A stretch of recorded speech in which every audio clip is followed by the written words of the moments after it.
أنا في الظروف ذنبتها نختار ونتموا دائما الصار به اللي تعاوننا كاملين وذاك الله يرجع لنا هو اليوم. Lors d'une rencontre avec les opérateurs économiques, le président de la République appelle les hommes d'affaires à jouer leur rôle dans le développement global du pays. وبصراحة فجوة ذنبتها ليس هناك من مكان الاحتكار وكيف قلنا لا للتربح لا مبرر له في ظروف ذنبتها.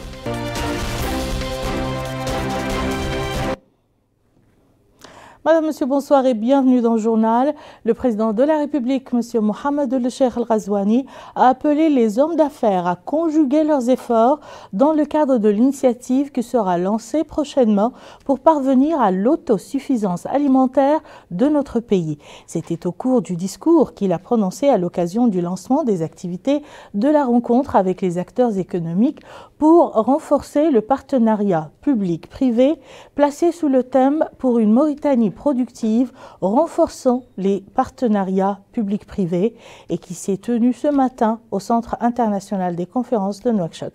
Synthèse du discours du président de la République avec Yedel Ifala.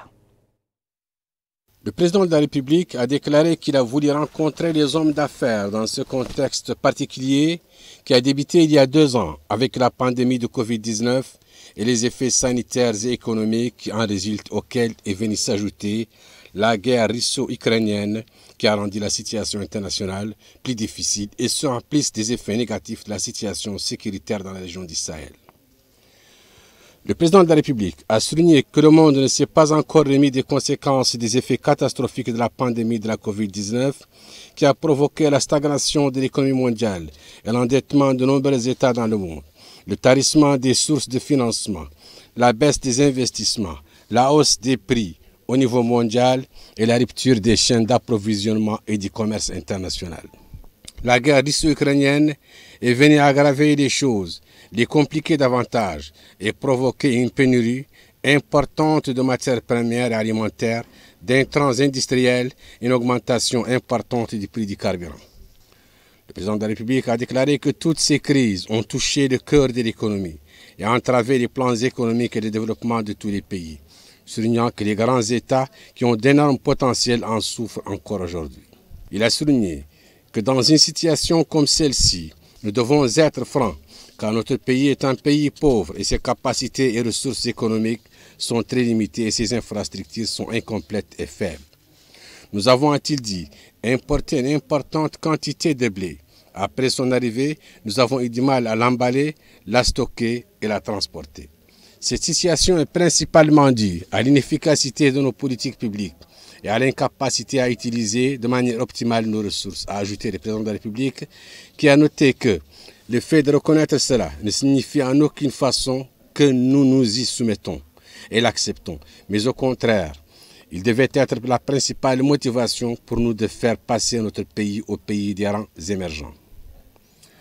Le président de la République a indiqué qu'à travers cette rencontre, il souhaitait échanger avec les hommes d'affaires sur les moyens les plus efficaces pour conjuguer les efforts de l'État et du secteur privé national, afin d'atteindre un objectif qui est d'atténuer les effets négatifs de ces crises sur notre pays et nos citoyens et ensuite prendre l'initiative et développer les capacités autonomes qui renforcent notre autosuffisance et notre capacité à faire face aux chocs à l'avenir. Il a souligné que malgré les effets négatifs de ces crises successives, le gouvernement a su mobiliser d'importantes ressources et intervenir dans la plupart des cas aux moments opportuns, à travers un train de mesures, sans lesquelles la situation aurait atteint des niveaux plus difficiles et des plus dangereux que ce que nous avons vécu. Le président de la République a déclaré qu'au début de la crise du coronavirus, il a donné des directives au gouvernement afin de mettre en œuvre un vaste plan pour faire face à la pandémie et à son impact sur le citoyen en général, et en particulier pour diminuer son impact sur les franges les plus nécessiteuses. Il a ajouté que l'une des mesures les plus importantes qui ont été prises était le financement d'un vaste programme d'acquisition d'équipements et de santé et de médicaments nécessaires pour prendre soin des patients qui a coûté 12 milliards d'anciens ouguiya et un vaste programme de transfert financier qui a touché 396 000 familles et qui a coûté plus de 744 millions d'ouguiya. Il a poursuivi que l'État a également pris en charge les factures d'eau et d'électricité des familles à 310 millions de nouvelles ouguiyas qui a profité à 192 000 familles dans les zones urbaines. Le président de la République a indiqué que ces mesures comprennent également les exonérations fiscales pour certaines activités économiques, pour certaines denrées alimentaires, et le coût de ces exonérations s'est élevé à 586 millions de nouvelles ouguiyas. La prise en charge et les soins des patients atteints du cancer et d'insuffisance rénale, ainsi que le versement de subventions mensuelles pour aider cette catégorie dans son transport vers les hôpitaux et les centres de santé et à fournir l'assurance médicale à 620 000 personnes. La facture de ces activités a atteint 7 milliards d'anciens ouguiyas, a dit le chef de l'État. Il a ajouté que ces interventions comprenaient également des activités de soutien à la programmation d'une valeur de 31 milliards d'anciens ouguiyas sur le budget de fonds Corona pour l'exercice 2022. Et une allocation mensuelle a été destinée à aider les diplômés des universités et des instituts de formation professionnelle pendant une période de 6 mois après l'obtention de leur diplôme. Ce pour un coût annuel de 2,5 milliards d'anciens ouguiyas. L'approvisionnement du pays a été maintenu tout au long de ces phases de pandémie. Le président de la République a expliqué que le gouvernement a également pris de nombreuses mesures pour faire face aux effets de la crise et de la hausse des prix, en particulier après le déclenchement de la guerre russo-ukrainienne. Et parmi les plus importantes de ces mesures figurent la mise en place de la centrale publique pour l'achat des denrées alimentaires, et les distributions gratuites et le programme de nutrition d'une valeur de 48 milliards d'anciens ouguiyas. Il a ajouté que l'État a mobilisé 36 milliards d'anciens ouguiyas pour le programme de développement agricole et animal par les biais d'aliments et d'engrais, dont 18 milliards seront à la charge du budget de l'État. Le président de la République a souligné que l'État a jusqu'à présent maintenu les prix des carburants malgré la fulgurante hausse de son prix, notamment après la guerre russo-ukrainienne. Le président de la République a indiqué que si nous collectons le coût pour faire face aux effets négatifs des crises au cours des 2 dernières années et le reste de l'année en cours, il s'élèvera à plus de 280 milliards d'anciens ouguiyas. Il a ajouté que ces ressources ont été mobilisées en rationalisant les dépenses et en limitant le gaspillage des ressources financières de l'État. Notant que cela ne signifie pas que la corruption a été éliminée. Cela reste un défi auquel nous continuerons à faire face avec détermination et fermeté, a-t-il dit.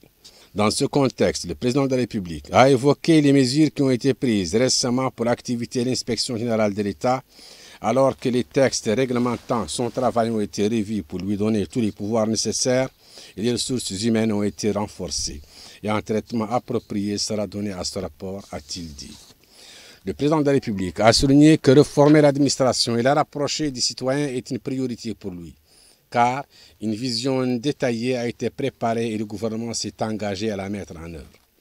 Le président de la République a indiqué que cette rencontre témoigne de la priorité accordée par l'État au secteur privé qui a de multiples rôles dans la création d'emplois, la production de valeur ajoutée, le développement et la diversification de l'économie nationale et l'accélération de la croissance.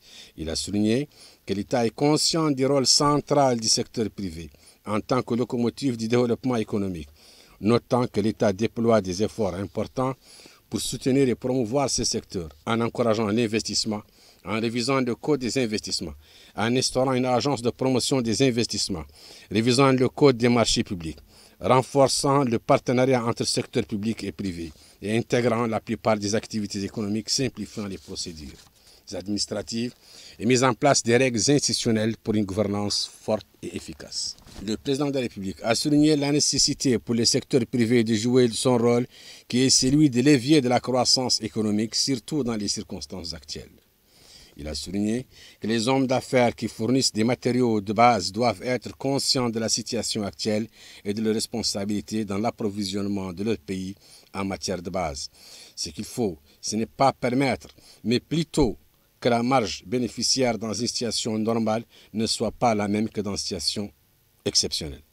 Il est appelant à continuer à fournir au pays tout ce dont il a besoin avec la marge bénéficiaire la plus faible. Il a déclaré espérer voir de gros investissements dans des usines de produits laitiers, de viande, de cuir, d'aliments de bétail, des fermes, de l'élevage de grandes usines pour valoriser notre richesse halieutique et maximiser sa valeur ajoutée. Le président de la République a précisé que de tels projets, en plus de leur rôle dans la réalisation de notre sécurité alimentaire, permettront la création de milliers d'opportunités d'emploi, notant que le gouvernement est prêt à accompagner les hommes d'affaires et les soutenir, à les protéger et est prêt à faciliter les procédures administratives, les exonérations fiscales nécessaires, la formation de cadres humains et la mise en place d'infrastructures leur permettant de travailler.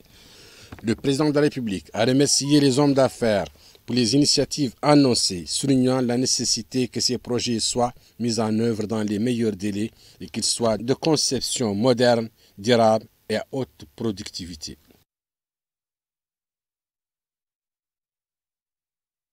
Le président de la République, M. Mohamed Cheikh Al-Ghazouani, a présidé donc ce matin une rencontre avec les opérateurs économiques. Le président de l'Union nationale du patronat mauritanien et ses collègues ont annoncé la création de 40 projets de développement, notamment dans les domaines de l'agriculture, de l'élevage, de la pêche, de l'industrie et des infrastructures. Bokar Beylabanz en dit plus. Depuis quelques années, et face à la nécessité de réaliser des investissements, le recours au partenariat public-privé reste la panacée pour l'État en vue de répondre aux besoins sans cesse croissants de la population en matière de développement économique. D'ailleurs, le thème de la rencontre est pertinent et évocateur. Pour une Mauritanie productive, nous renforçons le partenariat entre les secteurs publics et privés. Une rencontre rehaussée par la présence du président de la République, M. Mohamed Cheikh Al-Ghazouani. Ainsi, un certain nombre d'hommes d'affaires ont annoncé plus de 40 projets de développement dans divers domaines, dont l'agriculture, l'élevage, la pêche, l'industrie et les infrastructures. Dans l'ensemble, ces projets visent à promouvoir le développement économique et social du pays en général, en mettant l'accent sur l'investissement dans des projets liés aux domaines vitaux mentionnés et liés à l'autosuffisance en matériaux stratégiques. Justement, plusieurs hommes d'affaires et opérateurs économiques se sont relayés pour louer l'organisation de cette rencontre. Et au cours de leur présentation, ils ont insisté sur la pertinence des chronoporteurs. En d'autres termes, ils ont indiqué que les partenariats entre le secteur public et le secteur privé sont de plus en plus considérés comme un système essentiel pour concevoir, construire, financer ou opérer des facilités d'infrastructures fournies jusqu'ici par le secteur public. En vue de mener à bon escient le partenariat public-privé, l'État mauritanien est conscient de la nécessité de mettre en place un cadre institutionnel et réglementaire adéquat à même d'attirer les investisseurs privés vers des projets structurants. En réponse, le président de la République, M. Mohamed Cheikh Al-Ghazouani, a indiqué que ces 2 dernières années ont été marquées par des crises sanitaires liées au Covid-19 et la récente crise russo-ukrainienne. Il a indiqué que tous ces facteurs exogènes ont eu des effets négatifs sur le développement économique mondial. En dépit de ce contexte mondial difficile, le président de la République a indiqué que l'État a su mobiliser des ressources très importantes et est intervenu dans la plupart des cas en temps opportun à travers un train de mesures. Au terme de la rencontre, l'Union nationale du patronat mauritanien a remis au président de la République une distinction, symbole des efforts déployés pour promouvoir le cadre du partenariat public-privé dans notre pays. Et pour plus de précisions sur cette rencontre et le discours du président de la République, nous recevons pour vous dans ce journal le chargé de mission à la présidence de la République, M. Harouna Traoré. Monsieur le chargé de mission, bonsoir. Bonsoir. Alors, le président de la République, M. Mohamed Cheikh Al-Ghazouani, a appelé les hommes d'affaires mauritaniens à unir leurs efforts et investir dans les secteurs prioritaires pour permettre notre pays à parvenir à l'autosuffisance. Il a cité à ce sujet l'agriculture, l'élevage, la pêche et l'industrie. Ces secteurs sont-ils les secteurs clés pour le développement du pays, surtout si l'on sait qu'il y a un manque criant d'infrastructures de base, comme l'a signalé le président dans son discours?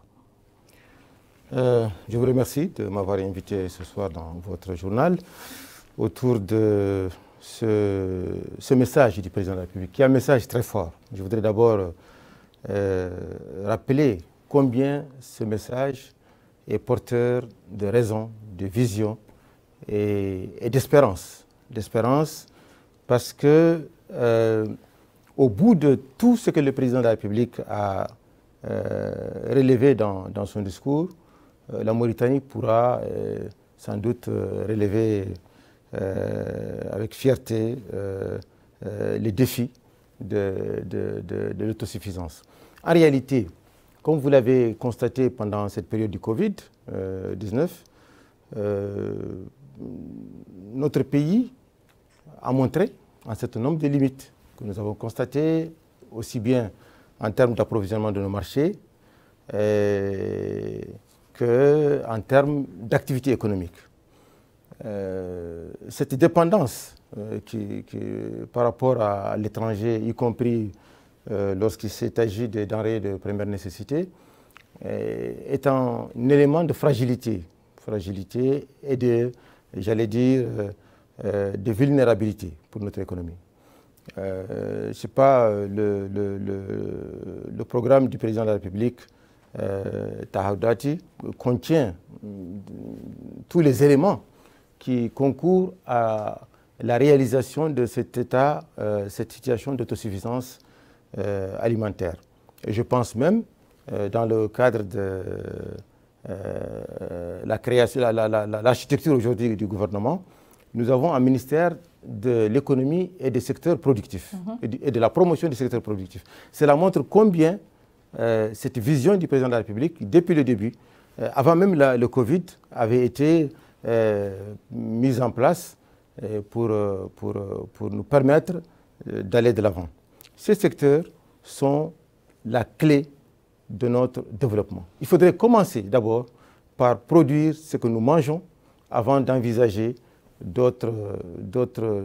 relever d'autres défis.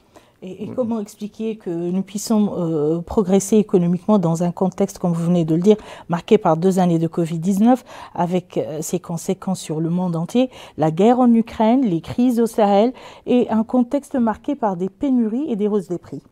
Oui, c'est un contexte difficile. Et le président de la République, dans son adresse ce matin, a fait un état des lieux sans concession. Un état des lieux qui à la fois présentait la situation internationale, régionale, sous-régionale, qui est marquée par toutes ces crises-là dont vous avez parlé, des crises à la fois économiques, des crises sanitaires, des crises sécuritaires, ainsi de suite. C'est vrai que c'est un contexte difficile auquel notre pays doit aussi se préparer. Parce que quand il y a une situation de crise, le fardeau doit être collectivement partagé, puisqu'il s'agit d'une situation exceptionnelle où des efforts sont consentis par tout le monde. Le gouvernement consent des efforts, le secteur public, j'allais dire, les populations prennent leur part, et il est normal aussi que les acteurs économiques, notamment ceux du privé, qu'ils prennent leur part du fardeau. Ça, c'est tout à fait normal. Maintenant, dans ce contexte particulier, difficile que nous venons de décrire, il y a une particularité, puisque les ressources sont rares, il faudrait alors renforcer la bonne gouvernance, naturellement, s'en tenir à une discipline budgétaire qui soit suffisamment rigoureuse et continuer les orientations que le président de la République a données, à continuer à poursuivre, à renforcer ces orientations, à les mettre en pratique, notamment en ce qui concerne la bonne gouvernance. Et ces orientations, vous l'avez vu, elles se sont exprimées dans le cadre du renforcement de l'IGE, qui désormais dispose de tous les moyens nécessaires pour remplir sa mission. Et l'ensemble des corps de contrôle aussi de l'État sont également mobilisés et sont également à l'œuvre pour assurer la gestion de ces rares ressources, parce que ces ressources, elles deviennent rares, alors il faut les gérer davantage. Quand bien même on en aurait plus, il faudrait continuer évidemment à les gérer avec une rigueur sans précédent. Cela dit, comme vous l'avez dit, parce que vous avez remarqué aussi que le président de la République a dit, malgré ce contexte difficile, que l'État a pu mobiliser et dépenser pour soutenir l'économie et les secteurs sociaux environ 280 milliards de guias. C'est énorme. Et tout cela a été fait sans préjudice des programmes réguliers de l'État qui ont continué également à être financés. Et cet effort n'aurait jamais été possible s'il y avait eu cette bonne gestion, s'il y avait eu cette gestion rigoureuse de l'économie et de nos ressources. Alors, excusez-moi. Oui, d'accord. Allez-y, allez-y. Non, c'était juste pour vous dire en fait que c'est dans cette rigueur justement qui est réclamée un peu partout au niveau de l'État et qui est aussi qui s'impose du fait même de la rareté. Elle nous oblige. Elle oblige aussi bien l'État, les populations qui doivent elles aussi comprendre qu'il y a une évolution, que nous sommes dans des situations exceptionnelles de crise où nos comportements doivent changer, doivent évoluer pour tenir compte de la nouvelle donne. Ainsi, le président de la République, dans son adresse, a fait aussi a lancé un appel aux acteurs économiques à se mobiliser davantage vers des comportements vertueux, éviter la spéculation lorsque, voilà, dans ce genre de situation, et toutes les autres pratiques déloyales qui pourraient avoir lieu dans un contexte comme ça, dans un contexte de crise. Et que les Mauritaniens doivent solidairement œuvrer à dépasser cette situation, et c'est possible. Justement, atténuer les efforts négatifs de crise sur notre pays et nos citoyens et prendre l'initiative. J'ai pris cette phrase du discours du président de la République aujourd'hui devant les hommes d'affaires nationaux. Que veut-elle dire pour vous et comment la mettre en pratique sur le terrain? Bon, atténuer la crise, je pense que le discours du président de la République est très clair. Atténuer les effets de la crise, c'est tout ce que le président de la République a fait, tout ce que l'État a fait ces dernières années. Parce que la crise, si certains d'entre nous, évidemment, on sait que la situation est difficile, les prix sont encore en train de flamber, mais ils auraient été encore beaucoup plus difficiles à supporter, n'eût été l'effort substantiel que l'État a consenti. Par exemple, on prend le cas du carburant. Aujourd'hui, le carburant, on l'achète encore à 380 pour le diesel, le gasoil. Et sans la subvention de l'État, on serait autour de 500 au Guia, et peut-être davantage. Cela montre que derrière cette situation difficile, relativement difficile, il y a un effort important que l'État consent pour maintenir tout cela à un niveau relativement supportable. Et cela dit, l'effort va continuer. Et des dispositions sont prises pour qu'il y ait à la fois une structure d'importation que vous savez, la centrale d'achat qui continue à travailler, et des stocks que nous sommes en train de constituer, malgré les défis que cela pose aussi, parce que là aussi on a quelques difficultés en tenant compte, compte tenu de la faiblesse de nos infrastructures. Je pense que le président de la République l'a mentionné dans son adresse, et inutile de revenir là-dessus. En gros, cette situation, prendre l'initiative maintenant, face à cette situation, nous n'avons d'autre choix que de réfléchir au moyen de nous en sortir par nous-mêmes. Et nous avons la possibilité, parce que, vous savez, nous avons des terres agricoles, nous avons tout un ensemble, tout un potentiel qui est là, qu'il faut simplement mobiliser dans le sens du développement de ce secteur productif, tel que le président de la République l'a recommandé aujourd'hui. Et l'État lui-même reste à l'écoute de ces hommes d'affaires et de toutes les initiatives qui seront prises dans ce cadre pour les accompagner, pour faire en sorte que les synergies qu'il faut soient créées.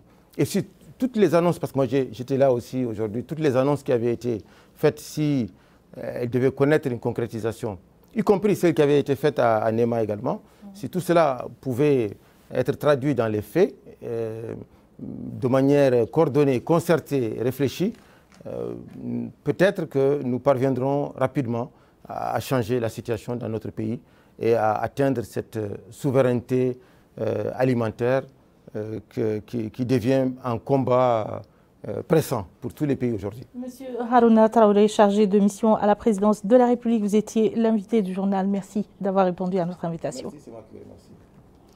Nombreuses sont les réactions des citoyens au cours du discours du président de la République dans lequel il a appelé les hommes d'affaires à conjuguer leurs efforts dans le cadre de l'initiative qui sera lancée prochainement pour parvenir à l'autosuffisance alimentaire de notre pays.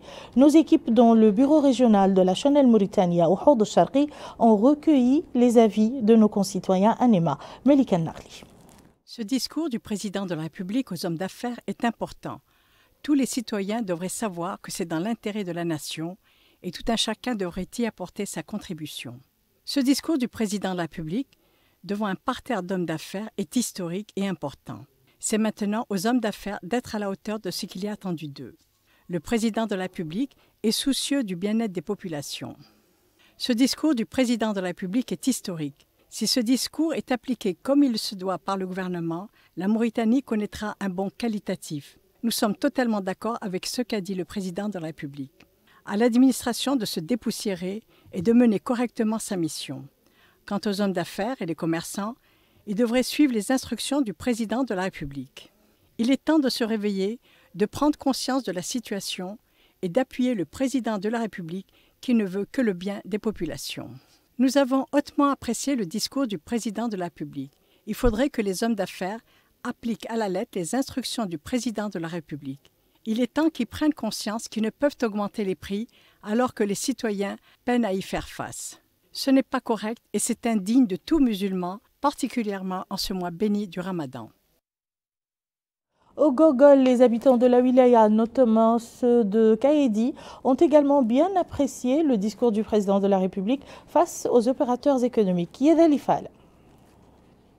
Ce président d'un regroupement de la société civile à Kaedi dit avoir apprécié le discours du président qui, selon lui, a fait un bon diagnostic de la situation économique internationale et nationale. Pour lui, le fait de se réunir avec les hommes d'affaires et de leur demander de diminuer leurs marges bénéficiaires et investir dans les secteurs clés du pays est révélateur d'un souci permanent de développement du pays et de la situation des franges les plus. Il espère que la wilaya d'Igorgol, qui est une wilaya agricole par excellence, doit bénéficier des investissements dans ce domaine. Souleymane Diagana, pour sa part, qui est habitant de Kaedi, a qualifié ce discours de complet, car selon lui, le pays doit pouvoir subvenir à ses besoins alimentaires et en appel à l'action. Quant à Di Oulahmel Saïd, le discours du président est arrivé à un point nommé, car c'est le moment opportun, a-t-il dit. Le monde est en crise et notre pays, qui a la chance d'avoir des terres cultivables et un fleuve, doit pouvoir cultiver ce qu'il consomme.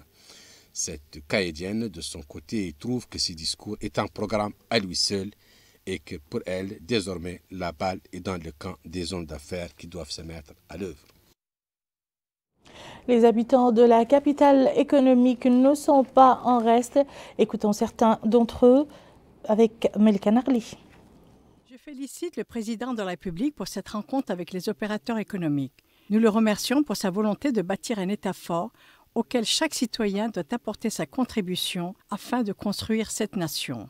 Très franchement, le discours était excellent et chacun devrait suivre ses instructions. Tous les citoyens apprécient très fortement le discours du président de la République qui est venu à point nommé. Tout le monde devrait y mettre du sien. Le gouvernement, les hommes d'affaires et les citoyens. La situation de la Mauritanie n'est pas brillante et elle a besoin de la conjugaison des efforts de tous. En ce qui concerne Ouadhibou et pour tout le pays, ce discours est venu à point nommé, particulièrement en ces moments difficiles de l'économie. Il faudrait de tous la conjugaison des efforts. Nous avons beaucoup apprécié le discours du président de la République. La baisse des prix est ce que l'on peut apprécier et attendre de mieux, particulièrement en ce mois béni du Ramadan, où les prix doivent être vus à la baisse. Le discours du président de la République est très bien et nous en attendons beaucoup. Il faudrait que le secteur public et privé joignent leurs efforts pour aider le président de la République dans sa volonté de hisser le niveau du pays. Nous remercions le président de la République pour ce discours. Il faudrait que des actions concrètes suivent. Et voilà qui met fin à ce journal. Tout de suite, le rappel des titres.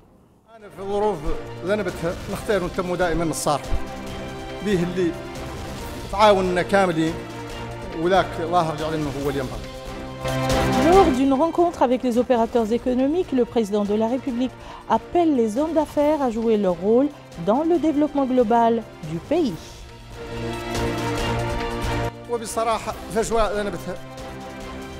ليس هناك من مكان الاحتكار وكيف قلنا لا للتربح لا مبرر له في ظروف ذنبتها. Merci Madame, Monsieur de nous avoir suivis. À très bientôt, Inch'Allah.